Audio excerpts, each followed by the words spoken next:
ఇప్పుడు oil foods లేదా బయట తినే ఫుడ్స్ అసలు పొట్టకి హాని చేస్తాయి. అసలు మొత్తం గట్ హెల్త్ పాడవడానికి కారణం ఇవే అని చెప్తూ ఉన్నారు. ఆయిల్ ఫుడ్స్ అంటే అసలు డైజెషన్ అవ్వడానికి లేట్ అవుతదా డాక్టర్ గారు? ఎందుకు అది పొట్టను పాడు చేస్తదసలు? సో, మనం ఇప్పుడు నీళ్ళు తాగంగానే ఆ నీళ్ళనేది గొంతులో హ్మ్. నుంచి పేగులోకి వెళ్ళిపోతాయండి. హ్మ్. హార్డ్‌లీ ఇక్కడ కడుపులో ఆగవు. హ్మ్.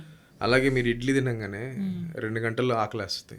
పూరి తింటే మధ్యాహ్నం వరకు ఆకలేయదు. Hmm. So, oil food. So, oil or కొవ్వు, ఫ్యాట్ అనేది డైజెషన్‌కి చాలా టైం పడుతుంది.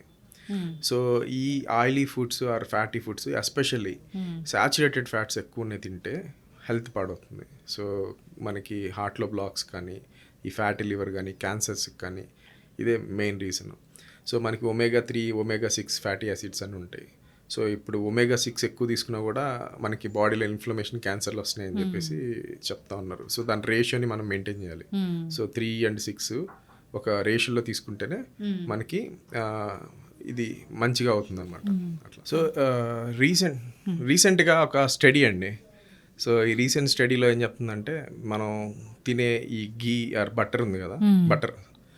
సో, ఇది బటర్ అంటే నథింగ్ బట్ ఆ! యానిమల్. అవును. సో, దాన్ని మీరు replace with plant based oils. Hmm. It improves your life span అంట. Oh! So, decrease the chance of cancers అంట. హ్మ్. సో, మనం extra butter, extra cheese, hmm. Burgers ఇట్లాంటివి తింటూ ఉంటాం. So, మీరు ఎంత ఎక్కువ బర్గర్లు ఎక్స్ట్రా బటర్తో తింటారో హ్మ్. మీ లైఫ్ స్పాన్ తగ్గిపోతుంది, క్యాన్సర్ రిస్క్ పెరుగుతుందంట. హ్మ్. అదే మీరు అదే దాన్ని ప్లాంట్తో రీప్లేస్ చేస్తే మీ ఇన్ఫ్లమేషన్, క్యాన్సర్ రిస్క్ తగ్గుతుంది, లైఫ్ స్పాన్ కూడా పెరుగుతుంది.